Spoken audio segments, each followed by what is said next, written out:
What's going on, everybody? Welcome to episode number 1 of Watchtime, your weekly download on everything behind the scenes in gaming, YouTube, all the fun stuff. My name is Elliot. I am a YouTuber, goes by the name of Muzok with 8 million subscribers. And Grace. Woo, casual flex. Hey guys, I'm Grace. I'm one of the directors of Click Management. We're one of the biggest gaming management agencies in the world. We manage a bunch of the big guys you might know on YouTube. Muzok, Laserbeam, Lachlan, Fresh. All your favorite Fortnite stars. All your faves. And this is our first episode of Watchtime. So we wanted to create Watchtime as a podcast that was basically a behind-the-scenes look at everything YouTube, gaming, internet, pop culture, a little look at the stuff that you might see on Twitter but not really know the behind-the-scenes of. Pretty much. Honestly, just digging into all the good stuff that happens, all the things you might hear about but not really understand, or just give you all the behind-the-scenes look at what goes on behind the curtain of YouTube. Yeah.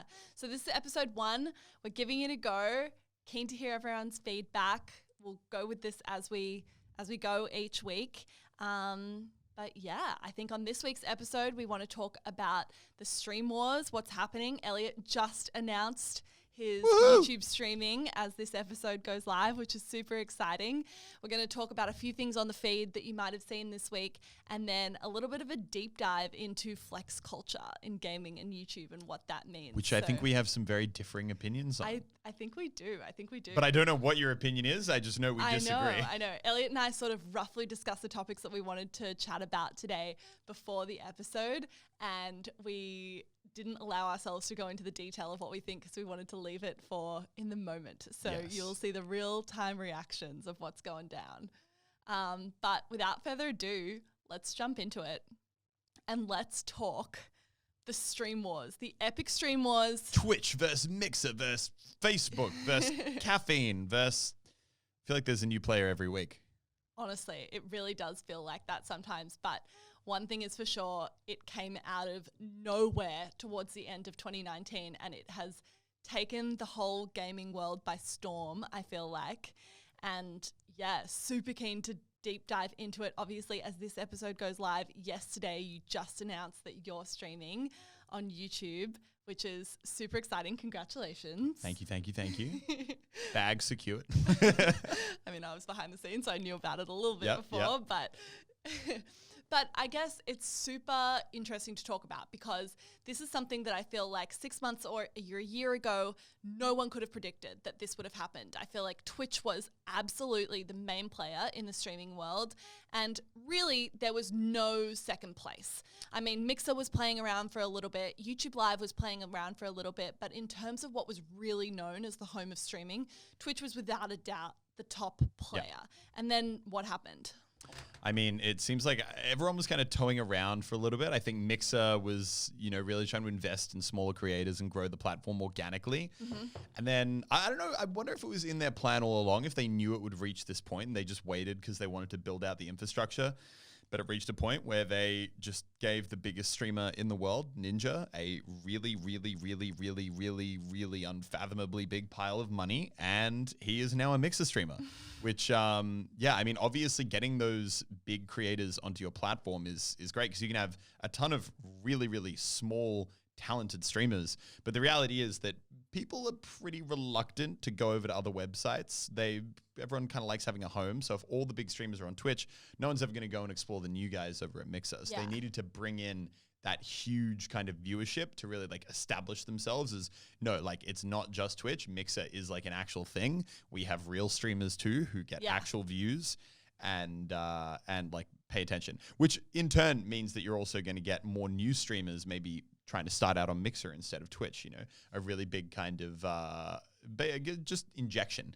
And then I think that kicked it off because now you've got, YouTube announcing that they're signing streamers. You got Facebook pulling people away from Twitch. Twitch lost, I think, was it 5 of their top 8 streamers or something like that? They've lost a huge number of their big guys to these other platforms. Yeah. And which has been very interesting to watch, especially how Twitch has reacted to being under fire. Oh, man. It's been interesting to say the least. And I mean, I think it's so interesting because it happened so out of the blue. Like when Ninja made that announcement, or he made that even teaser video teasing his announcement, I feel like no one had any prediction that that was going to happen. People were thinking, oh, it's a big brand deal or an alignment on something, but moving platform, like as a streamer, that is so major that I don't think we'd seen. Right. And I don't think we'd seen anyone on his scale make that kind of move before. Yeah, and now it's become very kind of commonplace. I feel like it's almost every other week you've got a new streamer being like, hey, by the way, I'm over at Facebook now, or I'm over at YouTube. Big announcement. Yeah, big announcement, guy. Now when you see a streamer tweet like, I've got a big top secret announcement coming tomorrow, you're like, yeah, mate, all right, is it Mixer or Facebook? Like, which one are we doing? You know, maybe YouTube. Like, you're not streaming on Twitch anymore. That's all I know. I mean, unless it's the ones where, you know, obviously you had some of the big guys actually do announcement videos that they're not abandoning Twitch. Oh, totally.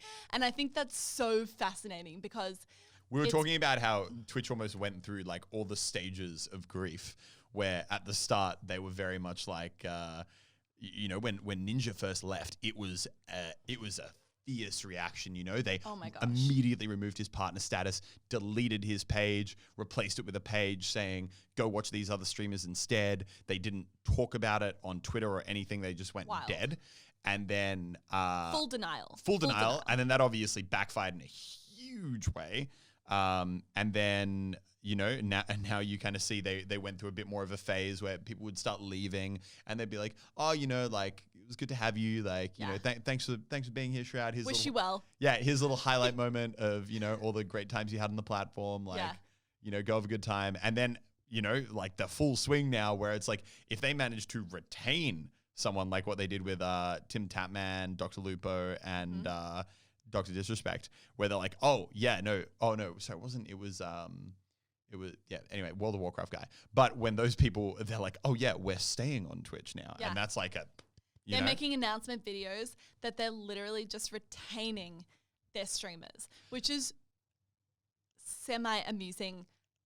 I also love that. Fascinating. I feel like you could tell with those videos, they gave them some talking points because you could see the subtle like digs in them that like, it was like Tim or Luke or someone was like, I'm deciding to stay on the biggest live streaming platform, which gets the most viewers. And it was just like, it was kind of like Twitch being like, we're still remind relevant. them. Yeah, Remind them. Remind them who we are. We are relevant. We are big. You're right. It's definitely fascinating because I think 6 months ago, 12 months ago for sure, you would never, ever, ever see videos of Twitch just retaining their largest streamer because it would be like, you know, is the Pope Catholic? Like, duh. Like, or even no people, shit, they're staying on Twitch. Even people leaving, like, you know, it's interesting because I think everyone's realized that you know, ultimately, I think this tug and war is probably going to go on for years yet, you know, even like 5-10 years, whatever. But I think ultimately live streaming is probably, at least in the Western world, going to go the same way that YouTube has, which is like, you don't see, I mean, you talk about an online VOD platform to post content, it's YouTube. Like, you know that like Vimeo and Daily Motion, those kind of guys, like they exist, but they're not even on the spectrum. No. Because ultimately people want to know, this is where I go to consume content. I go here, this is where I get my content, I'm good. They want to watch, you know, like a Ninja stream, and then they want to immediately look in their sidebar and say, oh, Dr. Lupo's on now, I'm gonna go watch that guy. Totally. So, and I feel like streaming is going to go that way. And I think that everyone kind of realized all at once, they're like, oh wow, this train is leaving the station. Like, we need to make moves now or it's going to be too late. And, you know, for Microsoft, I guess they can afford it, and they probably, and obviously the plays you're seeing right now in the digital content space across everything, you know, like Netflix, Disney Plus, all that kind of thing. And I guess that everyone just sees that online content is where things are going, and they don't want to leave it too late. And when you've got people like Amazon and Microsoft battling over it, I mean, the winners are the content creators. It's amazing. It's Amazon, Microsoft, and Google, the three gargantuans of the world, are all battling. And then, you know, you've got some of the small guys in there. But right now, it is Amazon with Twitch. You got Microsoft, with Mixer, and you got Google with YouTube. Totally. And it's just they're going at it. It's really, really interesting. And ultimately, you're so right. It's such a win for creators because no matter which way you look at it, obviously the creators that are at the top end of the spectrum and that are signing those deals, it's probably a great win for them and good on them. They've been grinding for years and that's amazing. But also for the more middle-sized and smaller-sized creators, I think it's such a win because previously, and I think you would say in your experience as a creator that the thing that determines what platform you go to is where the most amount of eyeballs are. So if you want to get into streaming previously, I think it would be fair to say that Twitch was known as the largest streaming platform. And so if you wanted to get into streaming, Twitch was the place you had to be. But in that being said, Twitch is such a saturated platform. There are so many creators there. It's really hard to stand out, and I think that the Twitch algorithm doesn't do a great job at promoting new or smaller creators and allowing them to find an audience, unlike a platform like YouTube, which I think has a great recommended algorithm. But now, if there are larger creators on more varied platforms, it creates such an incredible environment for smaller and more medium-sized creators to go to those platforms and be like, okay, there are a lot of views here now. Like if I was a starting streamer and I was like, all right, Ninja is on Mixer. There are a shitload of Ninja watchers that are on this new platform. Like maybe that's a great place for me to go and find an audience. Or, okay, now like 3 of the biggest Fortnite streamers are on YouTube. If I play Fortnite or if I play a game like Fortnite, maybe that's a great place where I can find an audience that I wouldn't be able to find so easily on a platform that has kind of been old around and is a little bit saturated. Yeah. Yeah, no, I think it's going to be, I mean, I think the coolest thing about all the streaming wars, though, I mean, obviously, yeah, like you say, I think it's going to be interesting to see how it plays out. I literally don't know yet.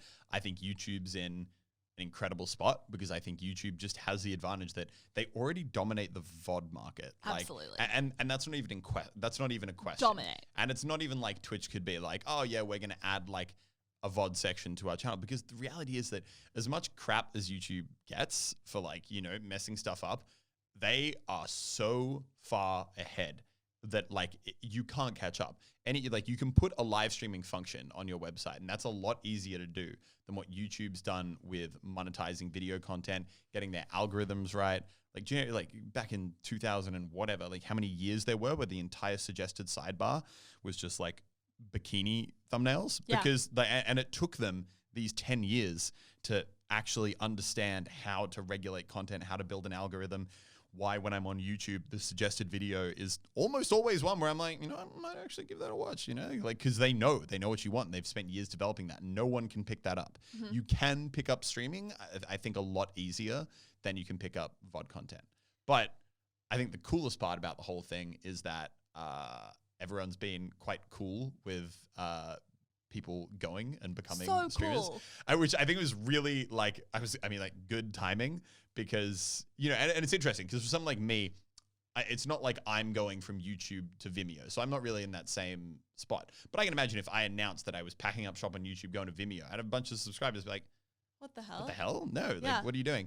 But I thought that there would be a huge negative reaction when you have like people who have been subscribed to someone's Twitch channel for years, and then they go and they head off to, you know, a different platform. Mm-hmm. You think all the fans be like, oh, what the hell? Like making us move, this is bad. Especially Twitch, which has done a great job of like subs and, you know, that sort of thing. Like I think they've building created a culture. Those communities. Yeah, totally. But yeah, now when someone announces it, it's like, yeah, get that bag. Yeah. Everyone is so supportive. I think it's amazing, and it's something that we'll touch on a later episode, I'm sure, but just audiences being so supportive of creators doing what's best for their careers and making those active decisions. And I think it's interesting. Obviously, Twitch has gone through a little bit of a tough time the past 6 months to a year with its public perception and the way that it's treated creators and audiences and terms of service violations, that sort of thing. And yeah, but I think it is absolutely amazing to see how supportive audiences have been of people changing platforms, which from an audience perspective is tough. Like it's so nice to be able to go to one platform and find all of your favorite creators. Like I can't imagine what it would be like if there was multiple big players in the VOD category. And it was like, okay, I go to YouTube to find David Dobrik and Lachlan, and I go to Vimeo to find this person and this person. Yeah. Like, that would be so annoying. But to see that audiences have been so supportive is such a positive reflection of the fact that people, I think, are looking for improvement in the gaming and or live video space, which is amazing to see, and ultimately such an opportunity for creators. Yeah, and I think that the other big thing is just that, I mean, horrible timing from Twitch, but people don't like Twitch anymore. I mean, they don't dislike them. I think it's probably tapered off recently, but they're a little disillusioned. People are almost barracking against Twitch. Twitch used to be seen, I think, similar to like YouTube, like very organic and very homegrown. I think obviously now that, you know, they're part of the big Amazon conglomerate, you know, you lose a little bit of that. And I think that you've really seen that translate. Like, people used to go out and bat to like die for Twitch. You talk bad about Twitch, you talk about leaving Twitch. People are like, no, I'm loyal to this platform. I love this platform. Yeah. These days, I think people demand are like, more. Yeah. Yeah. Competition. And I guess from a creator perspective, what do you think are the main reasons that people are considering other platforms? Like, what makes someone move? Or in Money. your case, like, no, I'm saying like people like because ultimately I think that everyone knows that's kind of what it comes down to, you know, like when Ninja moves to Mixer, he's like, oh, I think this is the platform that'll give me the freedom to, you know, like blah, blah, blah, blah, blah. No. It's like, it's a financial decision because obviously like now Ninja's on Mixer, he's pulling a quarter, a fifth of the views that he got when he was on Twitch. And they also haven't built that donation culture as well, or that subculture, or all those other things that Twitch has actually done a really, really good job of. Like, ultimately, it very much comes down to, you know, just the financials of it. It's work, it's a job. Same reason why if, you know, anyone would move from one job to another job in normal life, it's probably because you got a better offer or you really didn't like it where you were. But also, I think that the creators, at least the creators that I know and work with, have a pretty significant investment in their audience as well. And I think it's like, you know, you've described it previously as, you know, the money element or the pay element plays a part, but with an asterisk. And you wouldn't move to a platform that you felt like really wouldn't resonate with your audience or wouldn't serve them well. Yeah. I think ultimately everyone's still invested in that. I think that, and, you know, I think that's why you're seeing actually people move quite liberally now, because that infrastructure is kind of being built. If you look at what, you know, Mixer and YouTube are doing, it's not too far off Twitch. There are certain functions like clips and everything, and building that real, I feel like, you know, Twitch is its own ecosystem. Like, you could study that. Yeah. It's just like the way that people, like, you know, something will happen on someone's stream, everyone immediately spams like forehead or something like that. Just the same emote. Everyone just like is almost like this conglomerate brain. Quite fascinating. Yeah, where everyone just knows what to do and they do it together. It's like a hive mind. Crazy. And I don't think the other platforms have that yet. And I'm really hoping that kind of develops, because I think that is the one thing that, you know, you can buy streamers, you can develop, you know, more functionality for your website. But I think that is the one like huge card that Twitch has that, you know, YouTube and Mixer just they can't just get that overnight. No. Is that like community that culture? Element. Yeah, and I think as well, if I was someone like, and you know, it's different for people, honestly, people like you who haven't come from a streaming background and are now picking it up. But if I was someone like Ninja, I'd be thinking that, gosh, he had such a meteoric rise to success and reached unfathomable numbers, really, in terms of views, in terms of public knowledge, in terms of really, I would fairly give Ninja credit that I think he contributed to Fortnite and gaming as a whole hitting pop culture and hitting the mainstream in a way. And I think for him, you know, he was probably seeing his numbers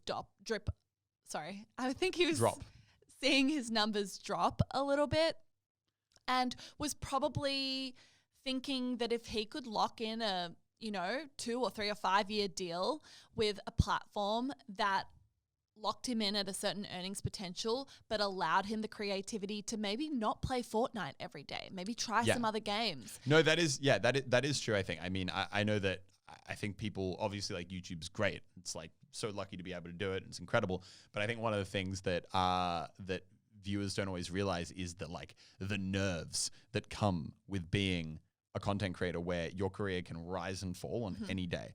And when you start to see your like numbers go down and your views drop, it's not like a normal career. You know, you start at like 50K a year, then you get a promotion. Now you're at 60, then you're at 70, then you're at 80. You don't really go down. Whereas on YouTube and you're getting Twitch, a report card every day. You're getting a report card every day. And also you're like always acutely aware that this is not a continual upwards train like most careers. This is a spike and then a long, long fall. Or like probably you're just like done. That's so depressing. Well, yeah, but you know, like you kind of accept that when you get into it, right? Like no one wants to watch the same person I think forever. it can come with peaks and troughs. And I think what you're trying to say is that you can't take anything for granted. You can't rest on your laurels for a day or a week or a month and assume that it's all going to be fine, especially in streaming. You take a month off, you see a significant drop. And you can't always do what you might want to do as a content creator, you know, like I'm sure a lot of people who make Fortnite videos are like, oh, you know, like realistic, I'd love to make like a Gmod video or a Tarkov video or anything like that. But it's just like, no, like you go where the views are. It's not that everyone suddenly decided, every YouTuber didn't suddenly decide that they love Minecraft. As fun as the game is, everyone saw that there was a big viewership trend going that way. And that was why suddenly there was so many people making Minecraft videos. Yeah. Like ultimately, when your job is numbers, you have to follow the numbers. And I think that, the great thing about these kind of like streaming things is that it is like a really great just baseline. It gives you that freedom to like almost like YouTube feels like you're constantly like, you know, just like going and going and going and just really trying to like keep up with the next trend, jump onto the next one. You're like, and you can't take your eye off the ball for a second because if you do, you fall behind, another channel overtakes you, suddenly you're not relevant anymore, you're gone. These kind of things, they give you a chance to kind of be like, okay, like I can stop, I can think, I can be like, you know, what do I really want to do? And you can experiment and you have that kind of that breathing room that normally you don't get as a content creator. And I do think, just touching back on the different platforms, I do think in that way YouTube is really uniquely positioned to take on a position of strength here because they have the VOD platform on lock. And if they can make a move to get big streamers there as well, then, I mean, I know for you in terms of your decision-making process with YouTube and that sort of thing, the idea that your audience could find you in one place for everything was really attractive. Yeah, YouTube's definitely, I think, in the strongest spot. I mean, they have, and I don't think, I mean, for people who aren't content creators, I think it's, you don't really understand the amount of like back end, like what's behind the scenes. Like a video plays, you watch a video, but the amount of data and advertising infrastructure that YouTube has behind the scenes is just unlike anything else. Yeah. And I think like they do have the best position to be like, we are everything. I mean, you can say gaming, but just everything like online community created content, everything from, you know, videos to gaming live streams to vlogs to whatever. But yeah, I mean, I think YouTube definitely is logically the right choice, but it is very much, you know, like as much as I don't think they're invincible, and I think the past few months have definitely shown that, I also don't know exactly how hard how easy it's going to be to just become the new live stream platform. Yeah. I definitely expect you're going to see a tug of war. I reckon we'll see maybe like cut down to like 3 big players in the streaming wars over the next couple of years. And then I think you'll probably go down to about 2. And then, but yeah, I wouldn't expect the streaming wars to end for the next 5 years at least. But ultimately, as we said before, there can only be one. But such a great outcome, really, for creators and viewers as well. For creators, it's brilliant. You're seeing platforms really have to put a value on the audiences that those creators command. And for viewers, I think ultimately it should be a great thing. While it might be a little bit frustrating to have to go to a couple different platforms to find your favorite people, ultimately it's meaning that the platforms are having to do better than they've ever done before. Yeah. To keep viewers, to keep creators, they're going to have to produce a product that's best in the market. Yeah. And ultimately that's an amazing thing for viewers as well. So who knows what will happen in 2020? I'm absolutely fascinated to see how everything pans out. I'm excited to see how you go streaming. It's going to be fun. Exciting. But yeah, ultimately an amazing thing and definitely completely unexpected. Exciting times. So now we are jumping into our second segment of the podcast, which we're going to call On the Feed, I think. And basically, working title, let us know what you think. But basically, the idea of this segment is to talk about 3 quick topics that you might have seen on your Twitter feed this week. And the first one we're going to jump into is David Dobrik working with the Biebs for his latest video. What did you think? Yeah, I mean, I think it's cool seeing so many more mainstream celebrities wanting to work more with online people. I mean, ultimately, you know, like that was very clearly a thing to promote his song. And you could tell that from like the way that they were singing it and asking people what they thought. And then at the end, obviously directly shouting it out. But, you know, like I think as much as like Justin Bieber is like a person, ultimately, like he is a product and he needs to be marketed, like especially his music is a product and it's marketed like anything else. You know, you see billboards for when someone releases a new album. You think how much you pay for, you know, a TV ad that would get 6 to 10 million views. You would pay hundreds of thousands of dollars, insane amounts of money. So if you can be like, hey, jump in a car with old mate David and like surprise people for an hour, and we literally, that's like your marketing campaign to your perfect target audience with insane engagement, authentic content. I think it's so interesting to see now how many mainstream celebrities are incorporating working with social media people as part of their marketing campaigns now. And this was really interesting. And I think you could see it was definitely a targeted thing. One, by what you said in terms of them shouting out like Yummy is available now at the end of the video.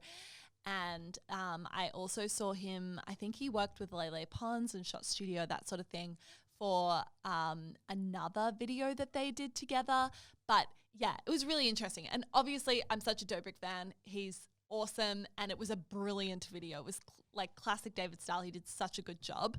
But absolutely, I think, you know, it came off as a video that was supernatural, very much in David's style. And I think it's really interesting because if I was a viewer, I might think, oh, that's so cool that like Justin reached out to David or David reached out to Justin and like they decided to film a video together or whatever. But I think if you're a little bit in the know, you could probably see quite easily that was definitely like, my people will call your people and we will work this out. Yeah. I think for me as well, the interesting thing is I always wonder when I see like 2 like giants come together and do something, I'm like, did someone pay someone here? Or is this just like, you're big, I'm big, this is cool? Because I could totally be like, I won't deny, like the first thing I did was open the description and look for a sponsor. Yeah. thing. Oh my God. Every time I see something, I'm like, that could be an ad.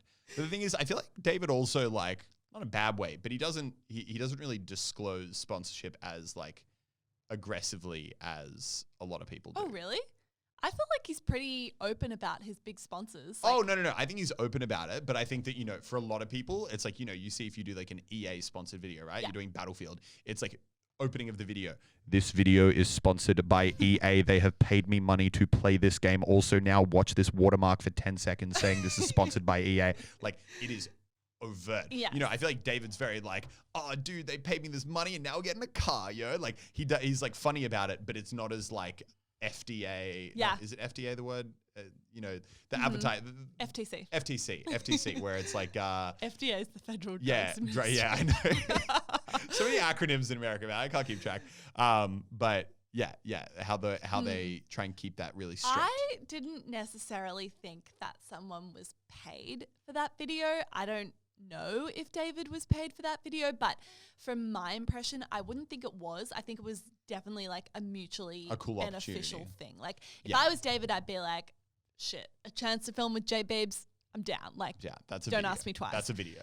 But I also think there was probably a little bit in there between Justin Bieber's team and maybe Dobrik or Dobrik's team being like, okay, you're going to get a couple people to sing the song, or you're going to talk about Yummy, and you're going to put that Yummy is available now in an end screen at the end of the video and like a link to download it on Apple or something. Like I think maybe there was a little bit of that, but I do think it's really, really interesting that these traditional celebs, you know, I think social media kind of used to be seen as like the little sister or like, the discount version of celebrity. Yeah. Whereas now the traditional celebrity industry is really relying on it as a way to hit their target audiences. 100%, yeah.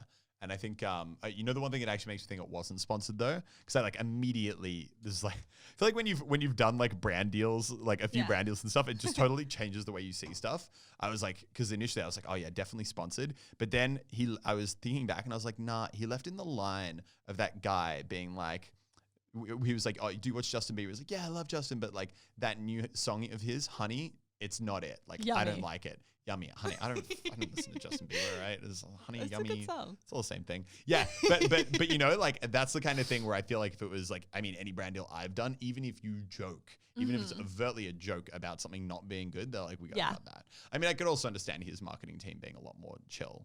They're not. But yeah, I mean, I think it looks natural, but regardless, like super interesting to see, and I think it's a great sign. Yeah. Also, like awesome. All right, number 2, let's talk about it. Tarkov. Now, I'm not the gamer between Elliot and I. I can talk the talk. I know a lot about gaming now, but Elliot is really the hardcore person here.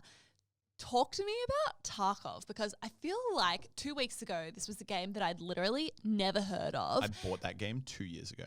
Really? Yeah. Okay, so then I'm on Twitch a week ago, and this guy, Pentily, is that how you say his name? Yeah, Pestily. Pestily? Yeah. Pestily, sorry. Is getting 100K concurrents. What the hell is going on? Yeah, I mean, Tarkov's interesting. Yeah, so like I said, I got it 2 years ago. It's been alpha for the longest time. And like playing it, because I've obviously loaded it back up again. I'm not good at the game at all, honestly. I suck. But I couldn't even tell what's changed in the past 2 years. I think it's just one of those things where all of a sudden people, I think, the kind of Fortnite's not as hot as it once was. People are now starting to more aggressively be like, what else can we play? What else is out there? And I think, Tarkov's, it's weird. I almost feel like it can't always be this and it can't continue to go this way. But it's interesting to me that, it seems like the games industry right now is obsessed with this like a battle royale format of game, which is like, it used to be all like Call of Duty and a whole mix, but then it was, what was the first one? DayZ came out, and then, which was, kind of, you're on a giant island, not battle royale, but it's that same thing where it's like death is meaningful. You don't respawn, or like you do, but you lose everything. And I think Tarkov is just it's interesting seeing that genre be like refined and refined and refined. There was DayZ, which was so slow, so buggy. And then there was, the more like chilled out versions like H1Z1.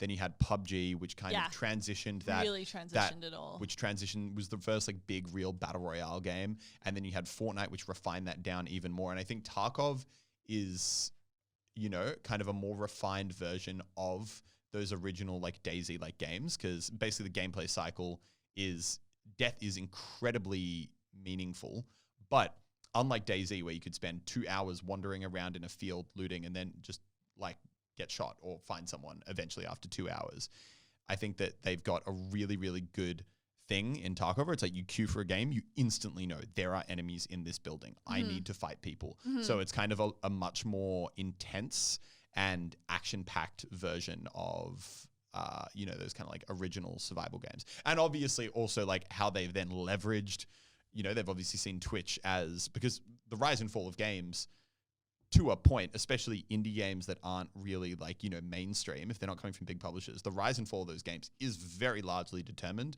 by if content creators pick it up. 100%. And how they leverage those drops on Twitch to just boost the viewership even higher. Because if you've got, 20,000 people playing your game, that's not much. But if you go and watch this Twitch streamer, you'll get free in-game items. Suddenly you're leveraging your 20,000 people to go watch it on Twitch, pushes the game higher. Suddenly you've got 50,000 people who are watching people play this game. They're like, what's this? I love it. Then they pile on because they want the in-game items as well, because gamers are obsessed with getting anything digital that they can get their hands on. And then suddenly you've got 70K and then another, and then you got 100, and then you got Pestily pulling 100K viewers. And suddenly everyone's like, what's this game? It's come out of nowhere. It will not last. I don't think it has the staying power to be and I think anyone who thinks it's going to be like the next Fortnite or something is joking themselves, but it is a very good game. And I think it's interesting to see how games now really understand the importance of having streamers and YouTubers create content about their game. Yeah. And I think it was pretty apparent because obviously Pestily was getting like 100K concurrents, and then as soon as they weren't doing the drops anymore, it dropped to like 2.5K, which is a significant drop. It shows that they clearly had a mechanism in game that was leading to that. But really, really interesting. I think like we'll talk about it in a future episode, but Fortnite did an incredible job creating a game that was really designed for content creators. And it's really interesting to see how new games are approaching that challenge and saying like, how can we get people creating content about our game to create a buzz? Yeah. And I think like credit to them. Maybe they're not the next Fortnite, but they did a really good job creating a buzz for a period of time. 100%, especially for it's not like an indie game, but but for a small studio game, it's insane success. Yeah. Okay. Story number 3. Ninja released his shoe with Adidas. What did you think of the design? Anything? I actually liked it. I thought the design was cool, minus the fact that it had ninja on it. I actually thought that it had like kind of a unique look to it. I didn't dislike it, especially if you were like, oh, a gamer is making a shoe. I'd be like, my God, keep that away from me. I think they actually, considering the color scheme they had to work with, they had to go with those blues and those yellows, the ninja branding. Yeah. I think that the actual overall what they came out with was pretty good. Yeah, not my taste, but... Yeah, not your taste, but like if you were to take the giant ninja text off it, I think it was really, really cool. I like, same with, I wouldn't want to really buy anyone's merch that is just like a giant like Muse-Elk right across the middle of it. I think that the interesting thing, what's been really good about how creator merch has transitioned recently is how it's becoming increasingly more, I don't know if subtle is the right word, but it is, you can wear it now and it's actually like fashionable. It's not just like, this is the channel and I have his merch just blazed right across the middle. Yeah, I think that's a good point, actually. I think it's like an interesting representation of what that creator stands for rather than just blasting that person's name across something. Yeah. I think it was cool. Like I saw a couple of the tweets that Ninja did sort of taking the piss, and you were telling me about that tweet before about that guy that like threw them. Yeah, he bought the shoes just to post a video on Twitter of him like throwing them across the room, and then Ninja just subtweeted. It was like, cheers for the 150, bro. Just like, oh, savage. I think people like to see it though. Like I genuinely think people like to see Ninja being a bit more real, a little bit more sarcastic, taking the piss out of himself and, knowing his strengths and weaknesses. I think Ninja obviously, I don't know, I feel like we could talk about that as a whole thing, but he's obviously he's gotten better unique, at dealing with people. Super unique creator. And I think, credit to him, he's been in a tough spot where he's had more public recognition than I think really anyone ever. And I think it's been really nice to see his personality come out a little bit more recently and him take the piss out of himself and, not feel the need to be so PC all the time. Yeah, and I think he's found that good balance between his old personality and the like G-rated kind of toned down Ninja, where he's getting better. I think he initially, when he became like such an attacked person, like anyone would, he became really defensive, which obviously leads to lashing out, which obviously leads to people just not liking you more. And I think he's kind of learnt that there are dumb people out there who are going to hate on you just because you're doing good. Yeah, and to just own it, just like have a laugh at him. Yeah. It's a good way to go. Okay, into our final topic of our first episode, exciting times. Woo. We're going to talk about flex culture in gaming and why every gamer Just checking what I was wearing. It's a $40 shirt, by the way. No Off-White on me today. But seriously, like, why are all these gamers wearing Off-White? Why are they wearing Valentino? Why are they decked out in like really branded Louis Vuitton like every event they go to? I don't know. I think it's something interesting to talk about. Don't get out of the house much, man. You got to like put your best foot forward when you finally step into the outside world. I mean, I think it's I think I go very basic. I think there are other small factors at play. But for me, it's just like, I think you got a bunch of 20-year-olds who have more money than they know what to do with, because that's what content creation is. It's a big, money spike and then an endless pit of despair when your career dies. But, that's why, but in the same way that which I guess also folds into flex culture, is that most young people, if they do get money, don't really deal with it in the right way. Or, also you can buy a nice shirt if you have disposable income. And I think ultimately it's just that it's reflective of people, when you're young and when you sit inside all day and you play video games, like what are you going to spend money on? You're not like really going on crazy holidays because you're a content creator. You can't go on holiday if you leave the office for a day. Your career, Sorry, I feel like I'm getting into the real like career exploding kind of topics, but it's like that's just an easy thing to kind of have as like a little bit of a treat yourself. See, I disagree. I think it goes a little deeper than that. Narcissism. No, but I think it's really interesting because where I see at least part of it stemming from is, I think, back in the day when a lot of these massive content creators that have found huge success, back when they were in high school or junior school, whatever, gaming was not cool. Like, it wasn't considered the cool thing to do. I think it was considered like kind of a nerdy thing to do, kind of something that you wouldn't like outwardly tell all your friends that you were into. It wasn't cool. And I think it's kind of a pushback on this perception that like, oh, like you're a gamer, you know what I mean? And now a lot of these people have found incredible success, incredible followings, incredible income from this industry that now they can afford really expensive brands. They can afford to wear designer every day. They can afford to have cool cars and that sort of thing. And I actually think fuck you to the society that turned him down. I do think it's a little bit of a fuck you to the society. I think it's a little bit of a pushback, and it's a little bit of like a look at me now kind of thing where, it's like, yeah, I wasn't cool in high school, but look at what my nerdy hobby has now allowed me to do. And it's a really physical representation of the, I don't know if you want to call it status, but something like that this industry has now allowed them to have. The old childhood trauma route is the one you're going with. Yeah, no, I mean, I think it's, I mean, speaking for me personally, it's not at all an F you to anyone if I do wear something nice. I think it's symptomatic of a few things. I think it's number one, you're kind of, when you're in the spotlight. So like there's always people looking at you, and because there are always people looking at you, I think there's more of a drive to appear, good, as opposed to just wearing whatever. But that also doesn't explain the number of people who just wear absolutely horrible things. Yeah. I think that it's interesting. I definitely know that at least like early on, I don't really have that these days. I just kind of wear whatever. But I know that early on when I was like in that come up stage of, and I feel like this doesn't really answer the question, but I do remember going to events when I was in that like come up stage, and I was like at an event and I had like 300,000-400,000 subs, and there were these like 2, 5, 10 million subscriber channels there. And there is like a desire to impress. And I almost feel like it's a self-fulfilling prophecy or whatever, it's a bit of a cycle though, where, the up and comers see the big guys wearing the really nice stuff and they want to fit in with the groups, then they go and get it. And then, and then the next guys, they see them wearing the good stuff, and then it keeps on going in circles. See, I think there actually is kind of a legitimizing element to it though.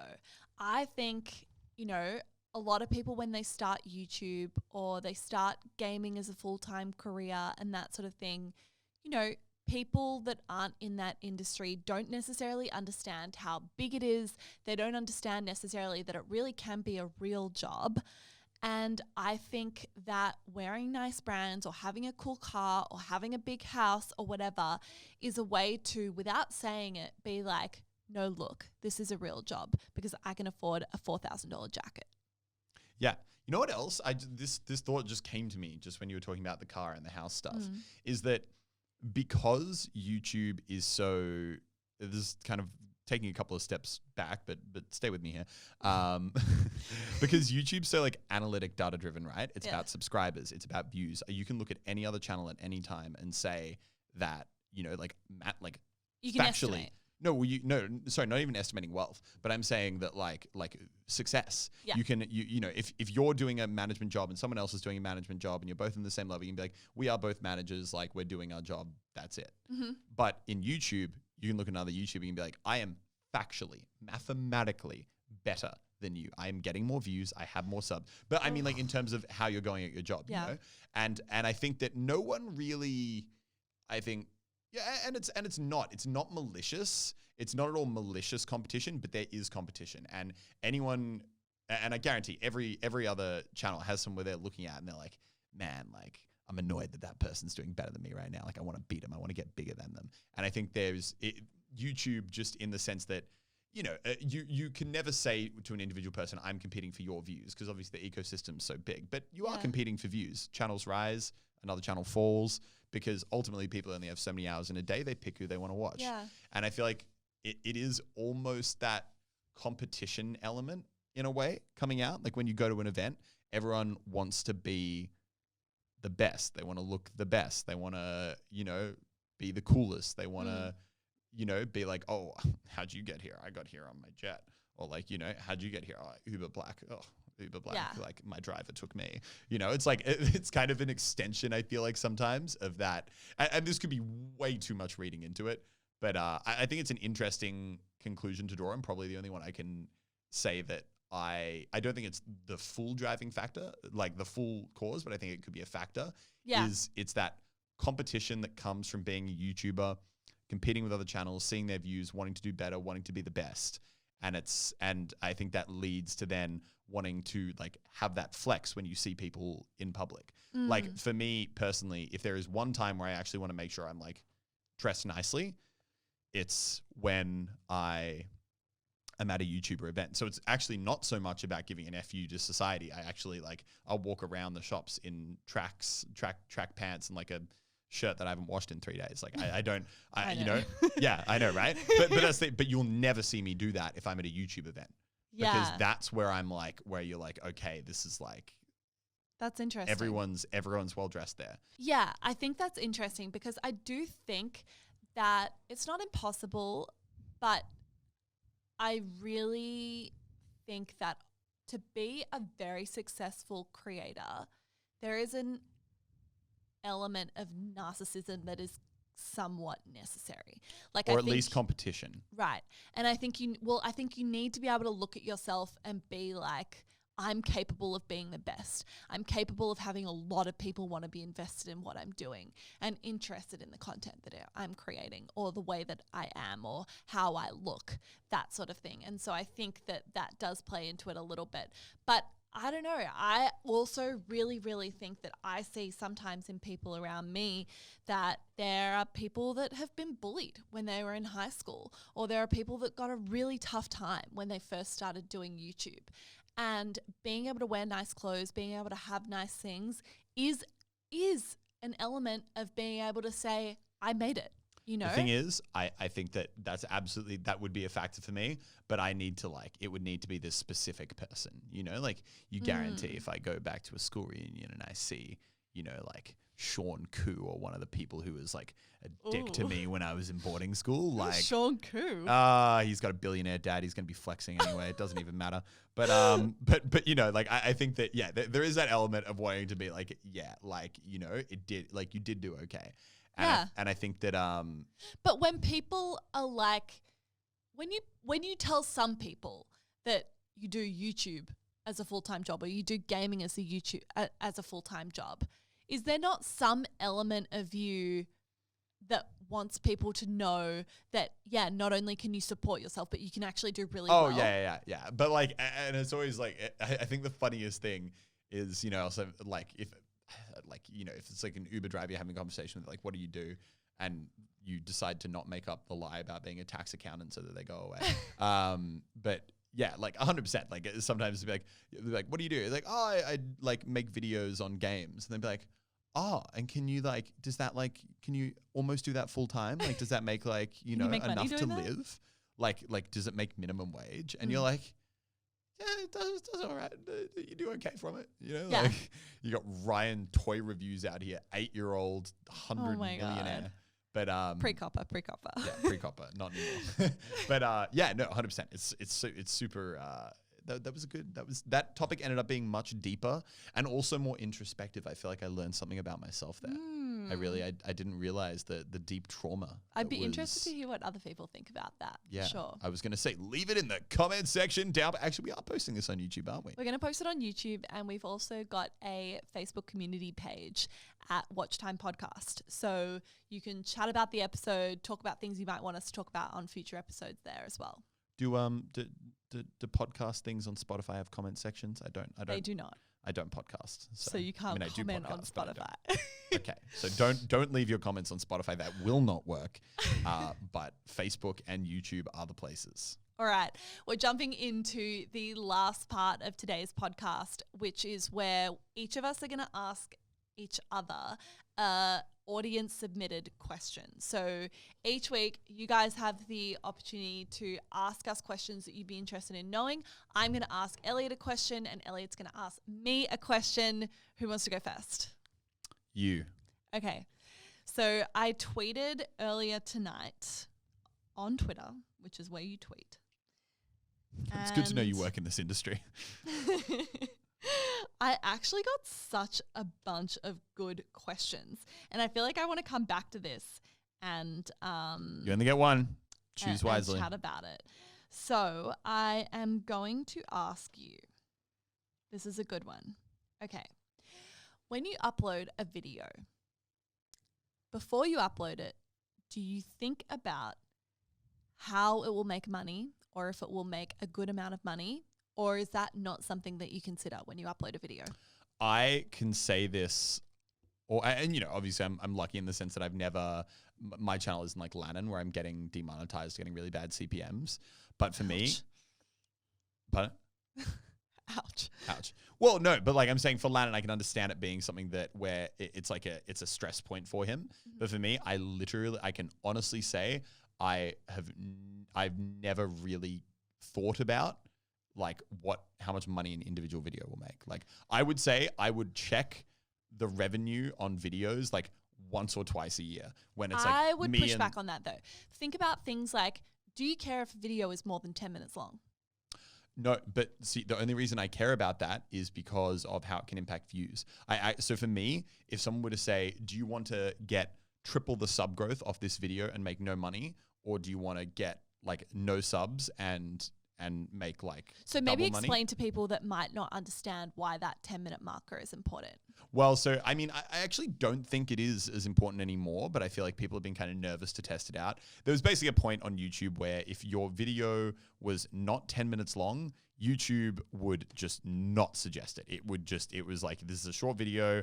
And you can't place mid-rolls. Yeah, and you can't place mid-rolls, which is still a thing. So these days, a video has to be 10 minutes to put mid-rolls on. Which does mean it makes a lot more money than if you upload a video that's not a lot more, minutes. But more. Yeah, I'd say that mid-rolls probably, might add an extra like 50% on top of the revenue, So it's not like, yeah, but it's not like if I put 5 mid-rolls, I'm making 5 times as much money. It's like if it was going to make $1,000, it might make $1,400 instead. It's not like a multiplier. But yeah, I think that honestly for me, no, I don't, and I'm lucky I can say that. And obviously that's probably more symptomatic of the fact that my monetization has always just been good. I don't need it to be a stress point. For me, the focus is I will never check a video's revenue, but I always check the real times and the sub counts. Yeah. Which obviously is in itself, I guess, indicative of what a video is going to make. But no, and obviously it's always something you have to be conscious of. Like there's a reason that people don't swear all the time in their videos. It's because they know it would impact monetization. But for me, because I've never really had monetization issues, no, I don't think about it. I mean, I think for you it's interesting because generally, and for people at home that might not know, but yeah, audience growth and monetization oftentimes go hand in hand. And I think for someone like you do care a lot about things like what you're making a video on. Like you wouldn't go and make a video, you wouldn't go make a cooking video. Yeah. You wouldn't go make a video about you, I don't know, going to dinner or something because you know that's not something that would resonate with your audience. It wouldn't get very many views. It wouldn't lead to very much sub growth. Therefore, it wouldn't lead to very much monetization because it's not getting the views. So I do think you care quite a bit in terms of you don't really swear on your videos. You're quite considerate about what you make a video on in terms of, will that resonate with my audience? Will a lot of people want to watch it? Yeah. But in terms of you thinking, and I think you don't upload videos that are less than 10 minutes long because you want to make the most of that. Yeah. But in terms of being concerned about things like, am I being super vulgar? Am I concerned about, I don't know. Yeah, it's kind of hard to distinguish because views and monetization oftentimes go really hand in hand. So you obviously want great views because you want to reach a large amount of people, but also reaching a large amount of people. I want to be better than everyone. And that means that that's obviously how you earn an income as well. Yeah, 100%. All right, are you ready for your incredible question? I don't know. Mine's like basic, but also could not be basic. Okay. What is the favorite part about your job? Ooh. I saw that one and I was like, I like that. It's open-ended yet deep. Favorite part about my job?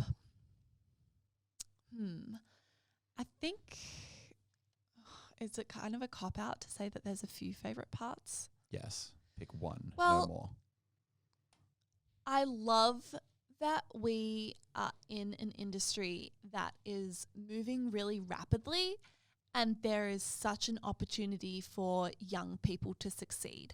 I think it is not an industry where I ever feel stuck or feel like, oh gosh, I'm in a rut, because there is constantly opportunity to be doing more and succeeding, and your age or your level of experience isn't necessarily tied to your ability to succeed in the industry. Like, I think it's amazing. Like, I'll be real, 3 years ago, I didn't know that much about gaming.